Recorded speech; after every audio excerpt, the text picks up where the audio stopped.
Hello, everyone, and welcome. I'm Beastly Eel, and in today's video, we're going to be talking about episode 4 of Invincible. So, in this episode, we actually get to know more about the Dark Wing. No, wait, oh, I'm now messing up. Oh, Dark Blood. Sorry, the Dark Blood clan. So, in season 1, we had it where Damien Dark Blood was a demon from hell that was brought back to the surface world to basically be a detective.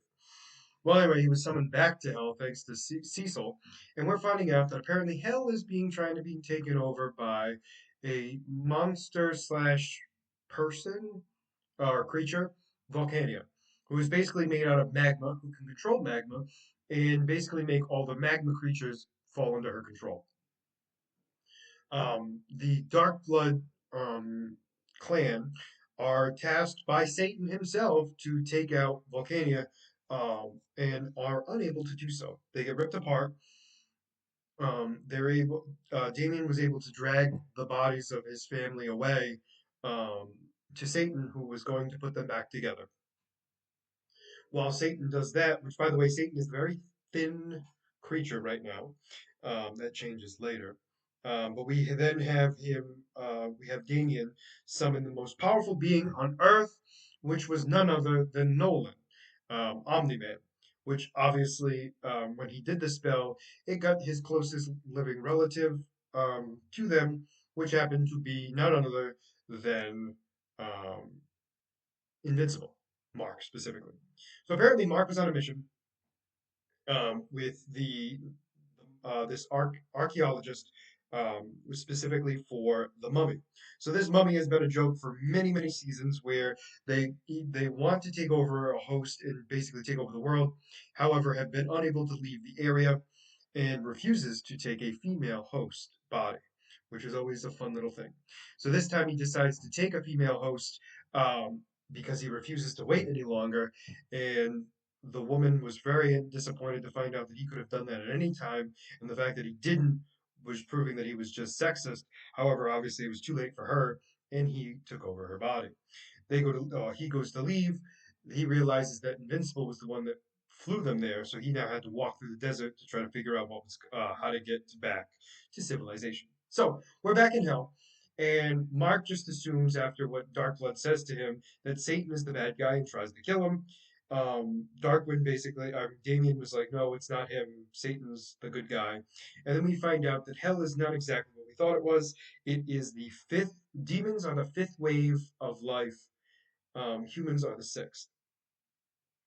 So in the fifth wave, demons, or right before the sixth wave, they brought themselves down into the earth, deep into the earth. So they're not in another dimension. They are quite literally so deep into the earth that nobody could get to um, at all, is the thought process. So, um, like I said, Damien brought him there. They basically explained what was going on, and that demons were keeping the fourth wave of beings at bay by torturing them.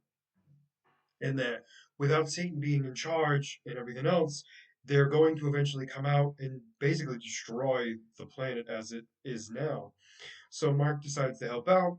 He and Damien go to the darkest pit in the underworld, where Satan's crown is, and apparently that is where Cerberus is punished to be. And they had to deal with Cerberus to get the crown to give to Satan to make to make himself more powerful again. So the idea is they fly down, they go down there.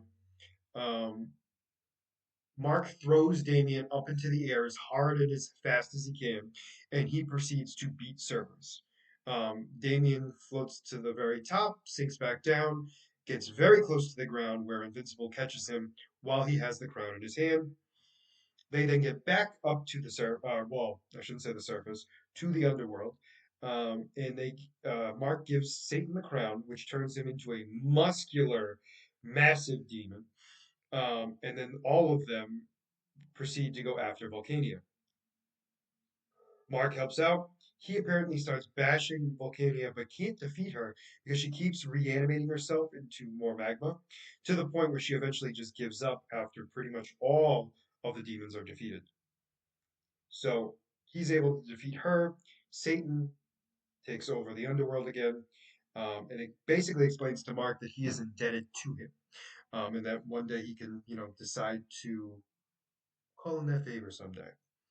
And he also allows Damien Darkblood to go back to the surface world as well, to basically keep tabs on the sixth wave of life. So the two of them get teleported back to the main civilization, aka the surface world. They then Mark is then with Eve, and then we'll talk about Damien really quick. So even though this was the after credit scene, Damien climbs up to this massive building top.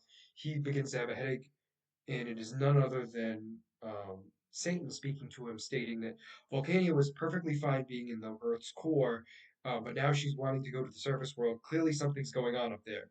You let me know and see if Satan has to come back up to the surface world, and maybe we need to start the seventh wave of life ourselves.